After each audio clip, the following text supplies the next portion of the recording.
Si vous voulez savoir ce qui se cache dans ce petit coffret, ne quittez pas, je vous en parle tout de suite.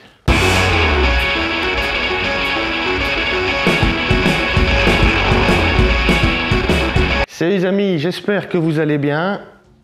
On connaît la situation actuelle. Bon, ici en Belgique, on commence à voir un peu le bout du tunnel. Enfin, on croise les doigts pour que ça continue. Maintenant, on est tous solidaires et on continue dans la même direction. Aujourd'hui, le thème de la vidéo de la semaine, c'est ce qui se cache dans cette boîte. Comme vous pouvez le lire, ça s'appelle Irisa 1. Ça m'a été envoyé par Falcon Eyes et je vous l'ouvre tout de suite. Il s'agit d'un stick LED RGB. Alors, un stick LED comme ceci, à quoi ça sert? Je dépose la boîte. C'est une petite lampe LED. Je vous avais fait il y a un petit peu, quelques semaines auparavant, un test d'un même système comme ça, mais qui était encore plus petit en rectangle. Ici, c'est un tube. C'est une lampe LED qu'on peut emporter partout et qui fonctionne sur batterie. En plus, comme elle est RGB, elle peut prendre toutes les couleurs que l'on veut. Il y a plein d'options aussi de scène pour émuler des ambiances. Et ça sert aussi bien en vidéo qu'en photo. Petit tour, comme vous voyez, du propriétaire. C'est pas très grand. Ça fait à peu près l'équivalent d'une page A4, un petit 30 cm, quelque chose comme ça, un petit peu moins. C'est assez léger, ça se met dans un sac sans trop de problèmes. Vous avez vu au niveau packaging, c'est pas trop mal. C'est envoyé avec la boîte et avec évidemment son chargeur USB qui est là. Et vous avez un pas de vis pour le mettre sur des pieds. Vous avez également plusieurs sorties connectiques. Alors, d'un point de vue pratique, petit disclaimer tout de suite, j'ai pas été payé pour faire la revue, je l'ai reçu. Et on m'a demandé de dire ce que j'en pensais. Et comme d'habitude, comme vous le savez, ce sera un test terrain. Je l'ai vraiment utilisé. Et il n'y a aucun lien entre moi et Falcon Eyes. Donc je vais vraiment vous dire ce que j'en pense. Donc, le tube. Aspect pratique. Sur le dos, ici, je ne sais pas si vous voyez bien, vous avez des aimants. Ça peut toujours être pratique. Vous pouvez le taper sur une surface métallique, ça va tenir. Et vous avez de l'autre côté, ici, 5 boutons de commande. C'est assez facile, c'est assez intuitif. Il y a un bouton pour allumer, un bouton pour passer d'une option à l'autre, un bouton pour faire plus, moins et un bouton pour revenir à 0. Il faut aussi savoir qu'avec ceci, il y a une application qui est disponible pour commander ça à distance et pour également, vous prenez une photo, vous sélectionnez une couleur et vous pouvez lui demander d'avoir exactement la même couleur que vous venez de sélectionner sur votre photo. C'est assez pratique pour celui qui s'en sert. Alors, je vais vous l'allumer. Attention, les yeux. Voilà. Ici, c'est l'option normale, couleur RGB blanc. Vous pouvez choisir la température. Alors là, il a 3200 K. Je vais changer la température. Voilà. Et je vais la mettre en couleur du jour à 5500.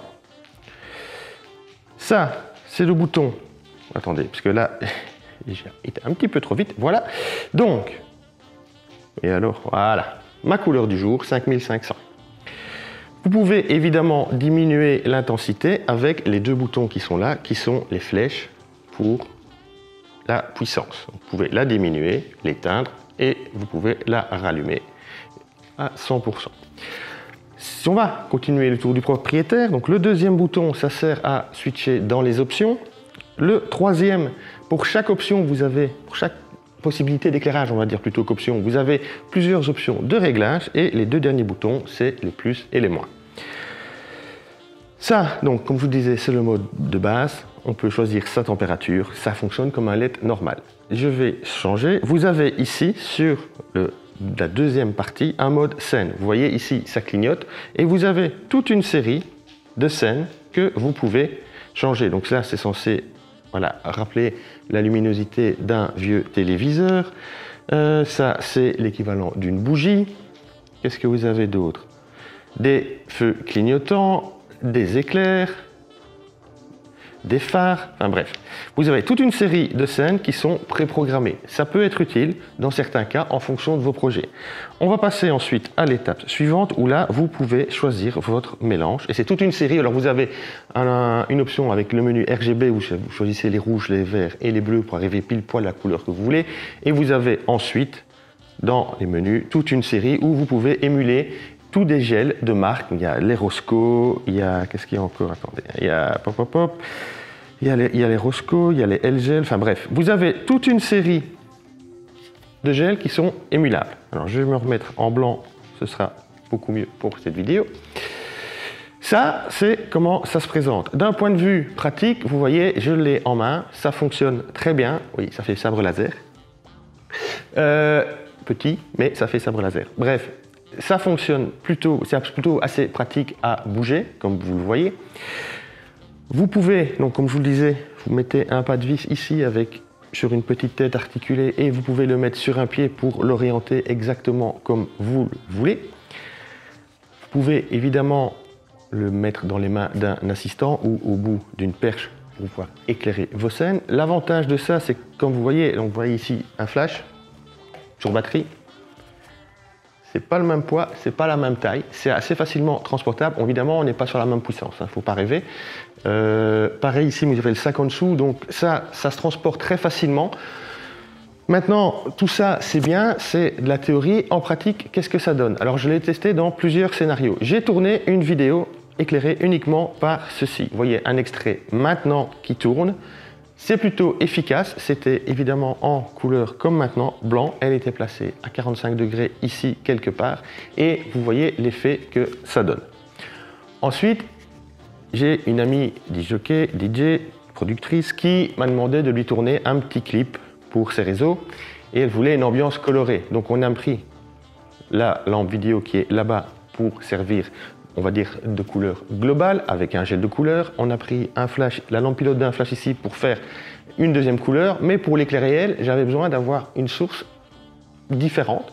Et donc, j'ai utilisé ce néon pour la colorer en orange. Donc, vous voyez le clip qui tourne ici maintenant. Donc, tout ce que vous voyez qui est éclairé par elle, c'est ce néon qui était placé quelque chose comme ici au-dessus d'elle, dans ces eaux-là, en couleur orange. Donc j'avais fait un petit mélange RGB pour avoir pile poil la couleur que je voulais. Ensuite, la vidéo c'est bien, mais c'est pas mon activité principale. Mon activité principale, ça reste quand même la photo. Je l'ai donc essayé lors d'une séance photo. Le plus classique avec ce genre d'ustensiles, d'accessoires plutôt, c'est de faire de la pose longue. Donc vous mettez votre modèle, vous passez comme ça, vous dessinez et vous allez faire des traînées lumineuses. Comme j'avais pas envie de le faire, c'est pas trop ma tasse de thé et que je trouve que c'est un peu épais pour faire ce genre de choses, mais c'est quelque chose de plus fin. Je l'ai pas testé dans ces conditions, mais ça se fait très bien, facilement avec ceci. Par contre, je l'ai utilisé en portrait tout à fait traditionnel et pour faire des photos où je n'utilisais vraiment que ça comme source de lumière. Je vous mets un petit exemple du setup que j'ai utilisé juste là maintenant. Donc comme vous le voyez, la lampe était bêtement posée à la verticale, sur pied, à côté du modèle. Vous voyez maintenant ce qui tourne, c'est un peu la façon dont j'ai travaillé au niveau de la prise de vue. Alors vous pouvez évidemment tourner, comme c'est fixe, vous voyez, et que c'est de la lumière continue, vous voyez directement l'effet lumineux sur votre modèle. Donc vous pouvez soit venir bouger votre lampe, soit déplacer votre modèle, soit vous déplacer vous-même pour changer l'effet et arriver à pile poil l'effet lumineux que vous voulez. Ce que vous voyez, ce que j'ai parfois, je ne sais pas si ça se voit bien sur la vidéo, mais j'ai parfois quelque chose qui est devant mon objectif, c'est un verre parce que je voulais créer des flares avec ceci. Voir si c'était possible et c'est tout à fait possible. Comme vous le voyez donc dans la première photo que je vous montre ici maintenant, vous voyez c'est éclairé uniquement par ça et là il y a un verre qui crée le flair qui est sur le côté de la photo et puis je me suis dit tant qu'à faire, pourquoi ne pas tester un portrait un peu plus large. Ce que vous voyez maintenant, alors je l'ai passé en noir et blanc parce que je trouvais ça plus joli, mais vous voyez qu'on peut quand même utiliser mine de rien ce petit LED, parce que ça paraît pas si grand que ça au final, pour faire quelque chose qui est quand même assez cool au niveau éclairage et qui va vous couvrir quand même un bon 3/4 de corps. Alors évidemment, j'étais ouvert à f2 et à 1.4. j'avais monté mes ISO pour correspondre exactement à l'exposition, pour avoir une bonne exposition sur mon sujet. À l'heure actuelle, taper un peu dans les ISO, c'est plus très problématique dans les boîtiers et comme vous voyez, le résultat est plutôt cool et donc, mine de rien, ça vaut la peine et c'est un effet qui est un peu différent de ce qu'on peut avoir avec un flash.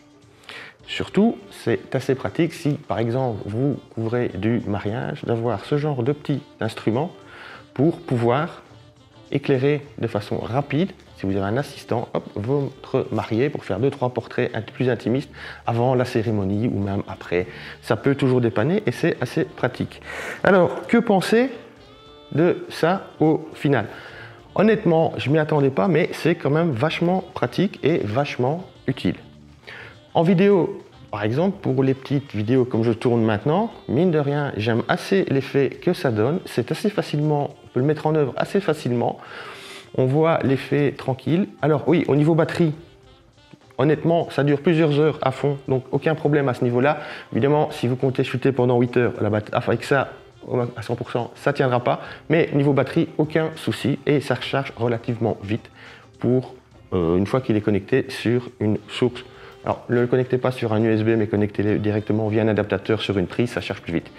Donc, ça, c'est super pratique si vous faites pour les petites vidéos. Pour la photo, ça dépanne, ça change un peu, ça fait des effets complètement différents de ce qu'on peut trouver avec des flashs, par exemple. On peut facilement le mettre en œuvre. Si vous voulez les amuser avec la pose longue, avec des couleurs, allez-y, faites-vous plaisir. Vous savez, vous tracez, hop, hop, hop, hop, et ça va vous faire des traînées lumineuses.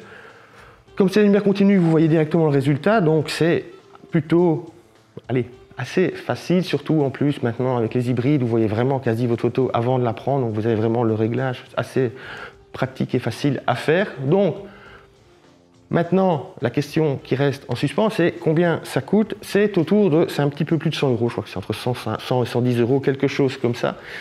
Est-ce que ça vaut l'investissement? À vous de voir. Moi, personnellement, vu que je viens de l'essayer, si j'avais pu l'avoir et que j'avais dû l'acheter, je pense que je l'aurais investi, je l'aurais gardé. Parce que ça va me servir pour plein de trucs, notamment pour mes vidéos, c'est super pratique. Et en extérieur, pareil, si vous avez un petit kick de light, c'est plus puissant que le F7 Mini que je vous ai présenté il y a quelques semaines, et ça peut rendre des services en extérieur pour corriger un peu les lumières quand vous en avez besoin. En intérieur, pour la photo, ça donne des effets un peu différents, donc c'est une chouette alternative. Donc honnêtement, pour moi, les 100 euros, ça les vaut. Maintenant, à vous de voir si pour vous, c'est quelque chose qui pourrait vous être utile. Dernier petit point, vous avez un lien direct vers le produit en vente sur Amazon en dessous de cette vidéo. Et comme je vous disais, ce n'est pas un lien affilié, je touche rien du tout là-dessus. C'est juste pour vous aider. Alors, maintenant qu'on a fait le tour, laissez-moi un petit mot, dites-moi ce que vous en pensez. Si vous avez des questions là-dessus, n'hésitez pas, posez-les-moi. J'y répondrai sans problème. Si ça vous a plu, si vous trouvez ça utile, n'hésitez pas. Un petit like, ça fait toujours plaisir. Partagez la vidéo sur vos réseaux. Abonnez-vous à la chaîne si c'est votre première visite. Ça fait super plaisir et ça motive à vous créer toujours plus de contenu. On est arrivé maintenant au bout. Je vous dis à la semaine prochaine pour une nouvelle vidéo. Prenez soin de vous et on se voit bientôt. Ciao!